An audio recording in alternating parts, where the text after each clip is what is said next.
Life with ADHD is never easy. Our mind can race with tasks, distractions, and just way too much information. For us ADHDers, this overload can make our life seem like a constant struggle. But there is a way of helping our brains to filter through the noise and focus on just the essentials.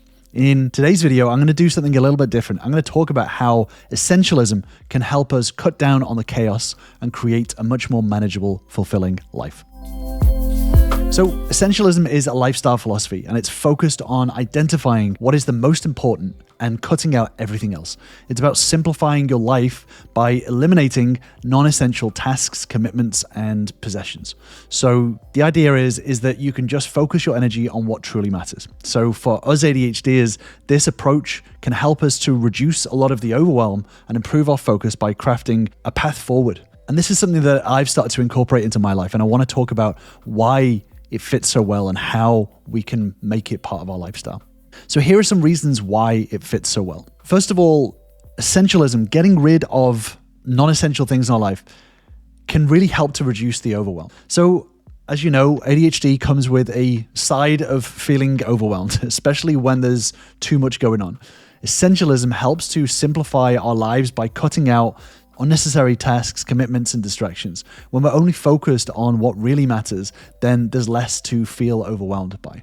It also helps with our focus. So essentialism naturally prioritizes the most important things, and it makes it easier to stay focused. So by reducing the number of things that are vying for our attention, which is something that we can obviously struggle with, we can give our full attention to one thing at a time. And this is obviously something that can be tough with our ADHD, but it's really beneficial. Next is that it helps to manage our impulsivity. So obviously with ADHD, we can make quite impulsive decisions. So essentialism helps us to pause and consider whether something is truly important, truly essential before diving in. And this pause can help us to reduce our impulsive behaviors and make decision-making a lot more deliberate.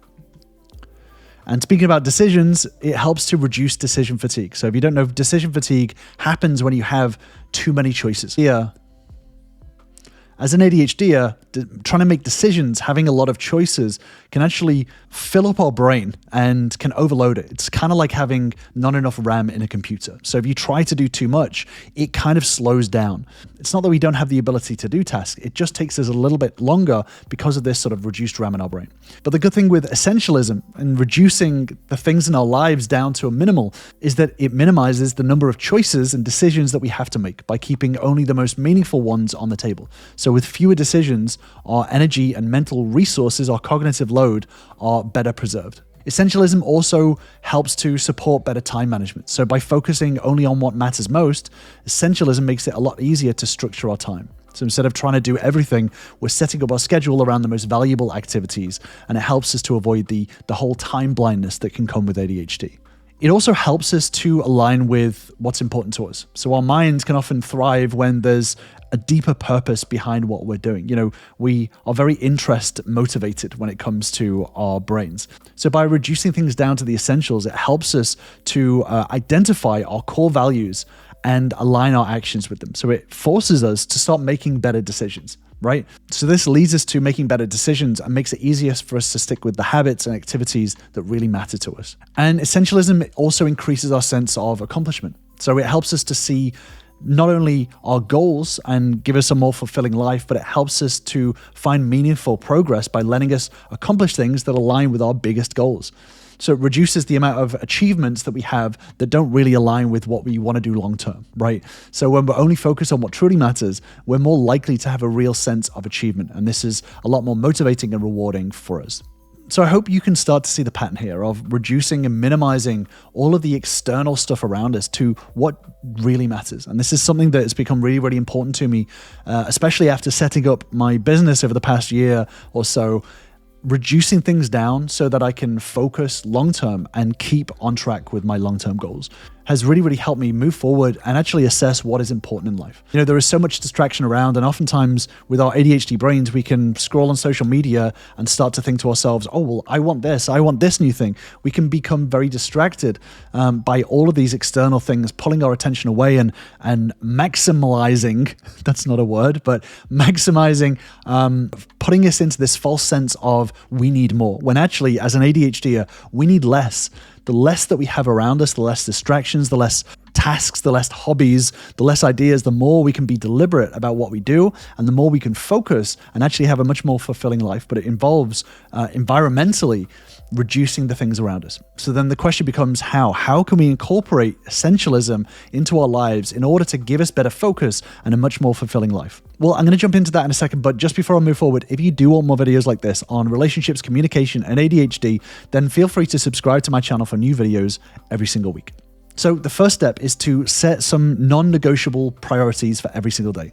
So at the beginning of each day, just choose 1 to 3 tasks that are absolutely essential and only focus on those. So for example, if you're working on a project, prioritize tasks that directly contribute to that project's progress.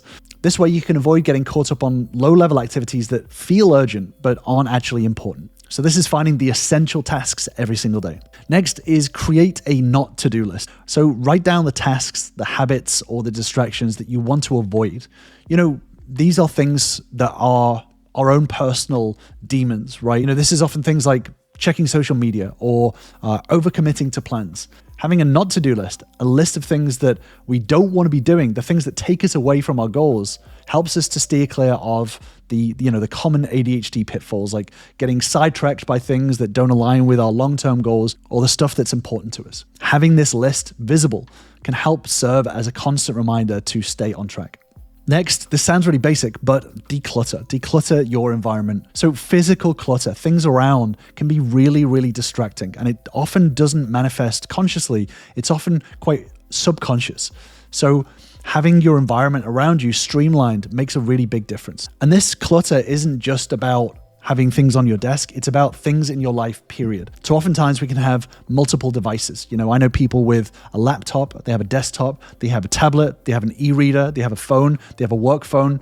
All of these things come with different types of leads and cables, connections, software. Reducing things down to an absolute minimum helps to reduce the clutter not only on your desk, but also in your mind. And this is really crucial, especially for a digital lifestyle, because the more things that we have, the more our brains have to pause and think about where things are saved, what email I have to jump into, what software I saved this document in.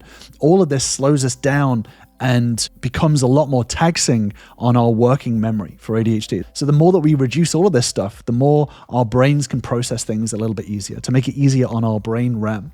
So as an example, I've started reducing all of my devices and making sure that every single one of them is USB-C. This sounds very simple, but not having to think about what cable I need to carry with me helps to make things easier. I have one very powerful charger with 3 USB outputs on it, and this powers all of my devices. That helps to reduce the cognitive overload that we have in our brains whilst we're trying to do other things, right? Next is to reduce the amount of communication channels. So this sounds a little bit harsh, but reducing the number of ways that people can reach you by focusing on just 1 or 2 communication channels. So for example, I know people with like multiple email accounts and multiple messaging apps to be contacted on. And I did the same thing in the past. But the problem is that having multiple points of contact means that you're going to have multiple apps and softwares to check. And this can bloat our time, right? So reducing the amount of apps that you use to make it easier for you to actually stay in contact with people. Keeping the bulk of your contacting within a couple of apps is really helpful and useful. So for example, if you speak to a lot of people on Twitter and Facebook and Instagram, and it's people you speak to regularly, try to pull them onto an all-in-one app like WhatsApp or something like that. This means that you can start to uninstall the other social apps on your phone to reduce the amount of time on them. And I actually made a deeper dive video into this, which I'll link to on the screen. So ADHD can make it really, really easy to say yes to a lot of things. And this really contributes to the overwhelm. So start to identify the activities and the commitments that don't align with your top priorities and start to turn them down. This is reducing things down to the essential. What is essential to you and your goals and the things that are aligned with you. So for example, if a friend invites you to a last minute event that's going to disrupt your routine, start to politely decline it. This helps to preserve your energy for the things that actually matter the most. And this is so crucial for ADHD. So I'm going to leave you with that deep dive video, and I'll see you over there.